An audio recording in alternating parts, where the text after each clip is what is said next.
Our next guest intrigued us greatly last Saturday in South Bend. He is Caleb Presley of the North Carolina football program, and he joins us now on 670 The Score. Caleb, thank you for coming on. I'm sure you're wondering why you're on Sports Radio in Chicago. I'm absolutely clueless, Matt. Okay, well, here's why. We went to the game, and we spent a large portion of the game trying to figure out what exactly it is you do here. Like, who are you? Were you a coach? Were you a player? Were you an offensive coordinator? Are you a graduate student? We were trying to figure out who you are and what you do. So who are you and what do you do? Wow. So I see that you have done no research following the game. I've done a little research. and by the way, I want you to know, though, you're talking to a Duke grad here. So we have the North Carolina-Duke rivalry. So I got some questions for you after you answer this. All right, truth be told, we did some research, but I wanted you to explain it so the listeners could hear it in your words and terms. Okay, well, I am the self-proclaimed supervisor of morale at the University of North Carolina. However, that's not actually my real title. I just am the signaler. I go to school here, and I wear some very innovative clothing for very specific reasons. And I'm invited to do some very crazy things. I've been invited to do some very different things besides this, but I think this one might take the cake. Yes. Yes. So let me. So you were a player there, correct? You were a quarterback. You went away to University of Edinburgh for the School of Divinity for a semester, right? Wow. This is an incredibly magical place. It is the home of Edinburgh, David Hume, Alexander Graham Bell, Charles Darwin, J.K. Rowling wrote Harry Potter there, Sean Connery. It's a very wonderful place, and I was there as well. That's cool. So you came back from there and realized kind of your quarterback career was done. And this is how you became the signal caller, is this correct? Well, yeah, I mean, so I went over there, and I didn't do much of the old football throwing while I was there or working out. I spent some time doing some other things, and so when I came back, you know, I still had it. I didn't have any rust. It's like a bicycle for me. I can still throw it about 75 yards in the air.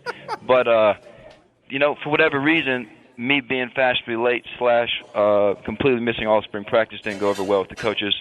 They wanted to reevaluate how I would be contributing to our team this year.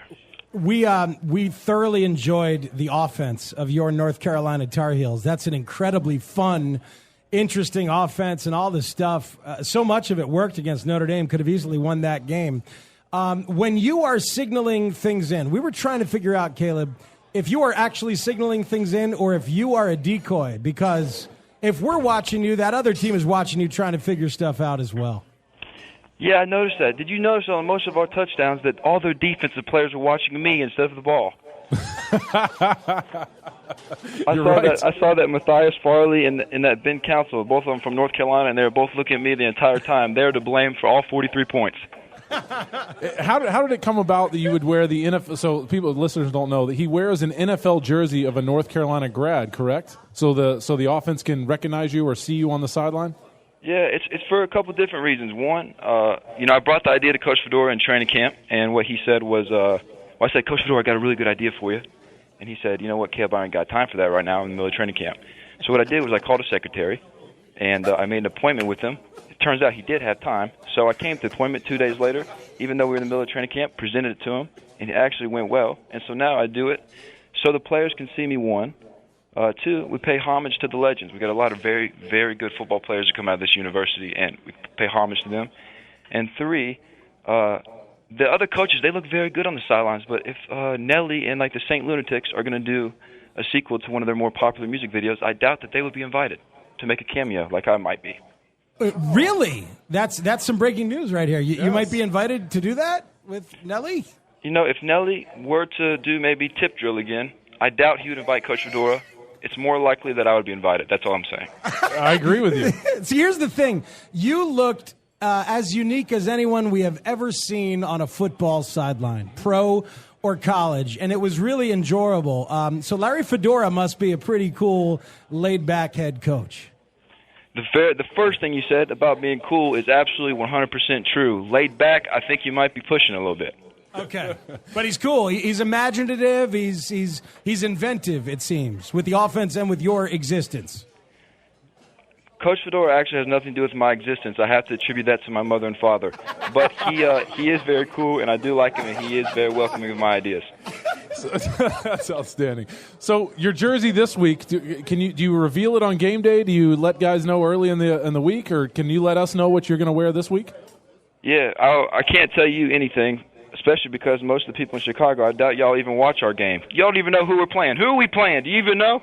Wow, it's not Duke. That's a really. I know. Hey, I do have a question though. No idea, Caleb. You got us. No idea. We're playing Georgia Tech at 7 p.m. on ESPNU, and it's going to be a great game. And I will be wearing a jersey, and no, I will not tell you. Okay, I got a question for you. When you guys play Duke later in the year, if I send you my old jersey, I played for the Bears for a while. If I send you my jersey, 16 years, I heard it in the thing. Yes. Could you wear it? Would you wear it just to kind of mess with Duke? Maybe if you wore my jersey on the sideline. That's sacrilege of sorts to wear that would a be Duke that guy. would be almost the antithesis of what I try to do for our games. So that's a no? That's it's a no. I like you so far. You seem to be a great guy, but you know what? We have a guy, I think Greg Warren, the long snapper, still playing. I might wear him just to spite you. Do it. Yes, do it. Yes, wear Greg's. Week. I know Greg very well. Yes, wear Greg's, please. I might That'll do be it awesome. just to spite you. I love it. And then that'll be after Duke beats you. So, we were Wow. yeah. Hey, it's UNC Duke Smack Talk. Right, Caleb? We can make this happen. My father actually attended Duke as well, so I'm very familiar with the smack talk, and you might be getting yourself into a competition you can't win. Okay, all right. So, Caleb Presley, the supervisor of morale for North Carolina, tell us some jerseys you've worn in the past of North Carolina guys, because we were sitting there talking about Lawrence Taylor and Kelvin Bryant and Dre Bly and guys like that, but do you only wear current players? Yeah, I mean, we've had some ballers, haven't we? But I just do the current players because the way it works out with Nike actually is the reason we do that, because it has to be Nike. Those Nike folks, they like to be promoted, and so the jerseys, they're all the current ones are Nike. The old ones didn't used to be. So, but yeah, we've had some really good guys in the past. Lawrence Taylor, obviously, but this year, I mean, we did Julius Peppers this first game. I mean, he's a legend. I mean, we could do it now. I did Russell Bodine at Notre Dame. He's starting his rookie year for the Bengals. They're talking about him as being one of the best centers in the league already, and he's one of my best friends. How cool is that? I get to do all this stuff. It's amazing, really. Was it cool to come up to Notre Dame and be a part of a game like that in a historic stadium? Yeah, it was. One, because I think I made fashion history on the sideline. Two, you know what? I actually took a visit to Notre Dame in high school with my friend Ben Council, who plays with them now. They acted like they were recruiting me too. The old calf and cow technique, where they have a really good player and a not so good player, and they pretend like they want both of you. But I went on a recruiting visit there. Tyler Eifert was my host. Before he was famous and the award winner, it was actually Kyle Rudolph was the tight end at that time. But he took us around town and stayed in his dorm room with him after the game. So yeah, it was really cool to come back, see Ben, be a part of the history there. Unfortunately, we didn't come away with the win. But watching you run out of the tunnel and go to your post on the sidelines, you immediately were eye-popping in the stadium, and people were excitedly talking to you, high-fiving you, and it seems like your title of supervisor of morale is apt. What is the importance of morale for the North Carolina team and for football players and teams in general, in your opinion? First, I had to bring light to one subject. And you said I came out of the tunnel. I was graced with the opportunity to meet this Catherine Tappan. I think her last name is Tappan. She's a sideline reporter for Notre Dame, and she's beautiful. Yes. And I saw her on Twitter, and I notified her that I would be coming to the game, and she favorited my tweet. That's how I knew she knew I was coming. So when I got there, I introduced myself. Did you get her number? I did not get her number, but I did tell her that her presence in person superseded her beauty on Twitter. That's outstanding. Okay. Well, but so how important is morale to the university and to football? Okay, I know the supervisor morale title sounds a little silly, and it is kind of silly, and it's also made up. But morale it cannot be overstated if you really think about it, because that's what you say. Who's going to win? You got the Notre Dame game this weekend, Florida State, Notre Dame. Who's more talented? All this stuff. It's on paper. You can't figure out who's going to win, because morale, these things, the energy of a team.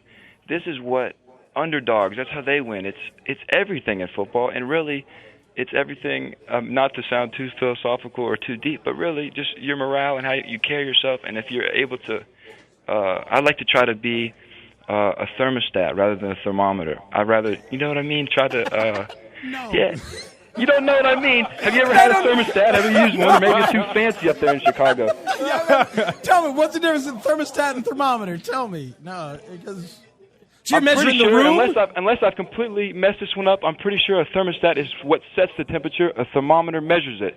I exactly prefer right. to set the temperature, and rather than just sit around and say, oh, morale's low right now, I'm a pout about it. I'd rather change the morale. Outstanding. You sound like you have coaching in your future. Is that something you want to do, or no? Or is this just something to pass your time to finish up college? Yeah, I'm completely passing the time.